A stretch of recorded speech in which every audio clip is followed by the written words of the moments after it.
I'm Jenna Middaugh. Coming up on 11 News at noon, the couple accused of forcing an 11-year-old to drink so much water he died is expected in court this afternoon. Plus, another person on the Patriots has tested positive for the coronavirus.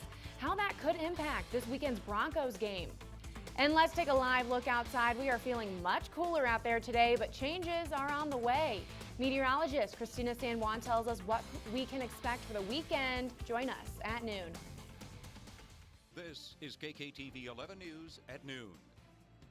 The dad and stepmom accused of forcing their 11-year-old son to drink so much water it killed him are scheduled to be in court today. Good afternoon and thanks for joining us. I'm Jenna Middaugh. We are going to start with this 11 breaking news alert. Police are investigating a shooting near a busy store. It happened this morning at the Kohl's near South Circle and I-25 in Colorado Springs. This is a live picture from our crew on scene right now. Police tell us one person was shot. It's unclear how serious their injuries are. There's no word if anyone has been arrested yet. We will continue to ask police for more updates and we'll bring any new information to you throughout this newscast.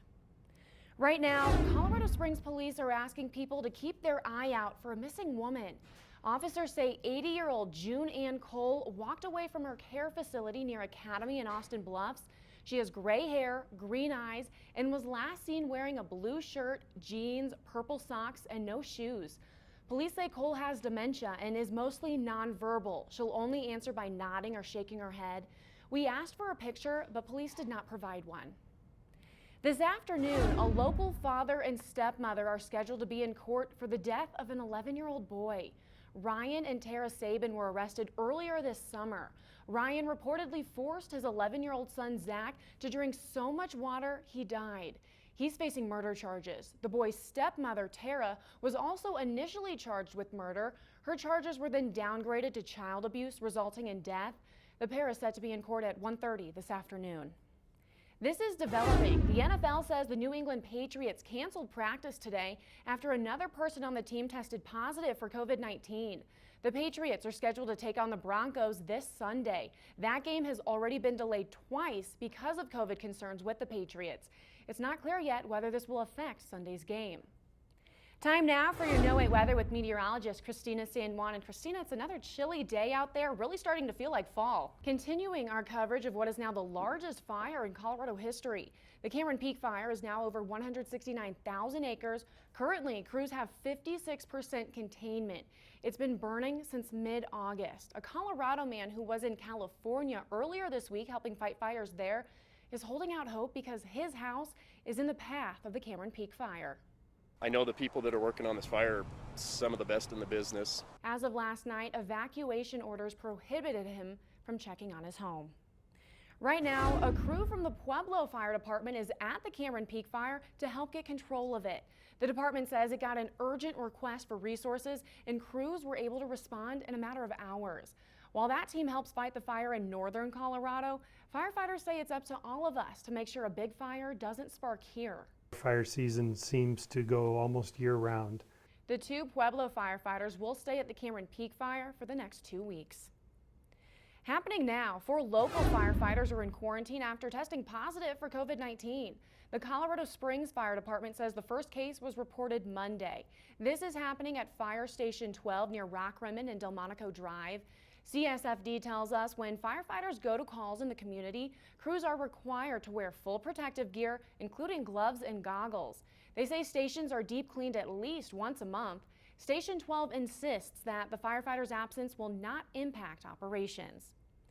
We have new details. A man working as a security guard who allegedly shot and killed someone at a protest will now face a murder charge. Denver's district attorney announced second-degree murder charges against 30-year-old Matthew Doloff. He's accused of killing 49-year-old Lee Keltner Saturday. 9 News, a TV station in Denver, confirms it hired Doloff as a guard for its journalists through a contracted company. The station says it did not know Doloff was armed and had specified guards should not carry guns. Doloff was not licensed to be a security guard in Denver. Looking ahead, next month, a nurse and 2 assistants will be in court. They're facing charges for the death of a 90-year-old woman. Margarita Sam froze to death outside the Union Printer's home in Colorado Springs in February. Nurse Rosalie Warren is charged with negligent death of an at-risk person, which is a felony. 2 CNAs face misdemeanors. It's still unclear how Sam ended up on a bench outside the facility. Investigators say the temperatures were between 23 and 30 degrees. Her family's attorney was pleased to see the charges.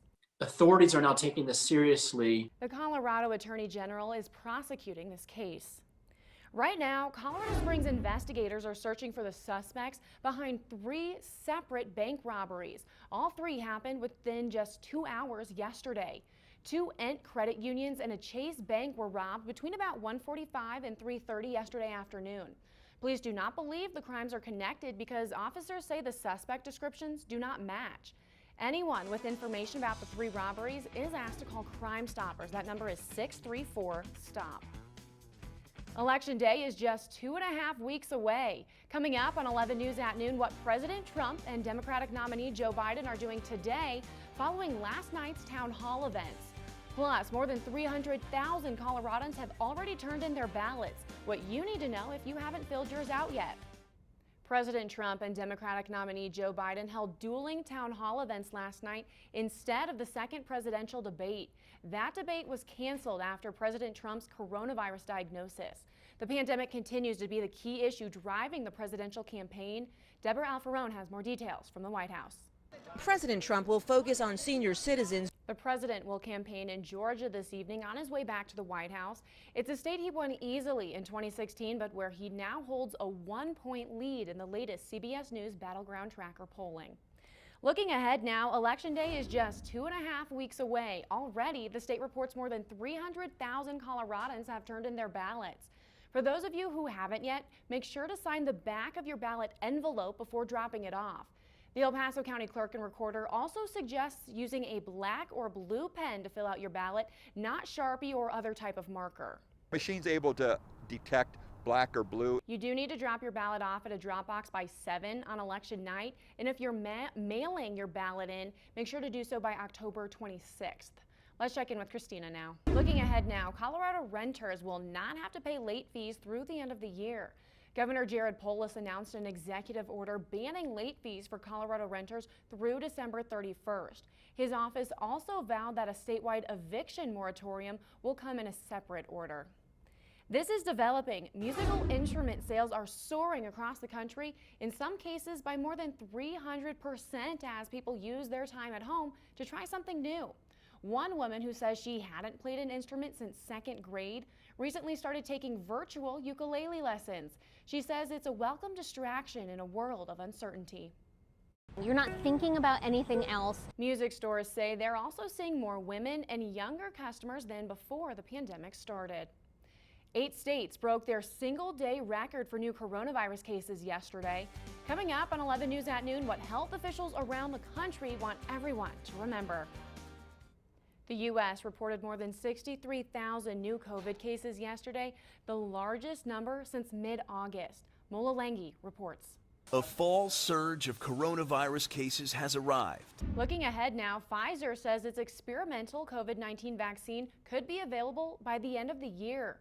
The pharmaceutical company's CEO says preliminary numbers on whether the vaccine works are expected by the end of this month. But Pfizer would still need to gather safety data, pushing authorization until late November at the earliest. We'll be right back. This afternoon, Governor Jared Polis is expected to give us another update on the state's response to the COVID-19 pandemic. He's scheduled to start talking around 1 p.m.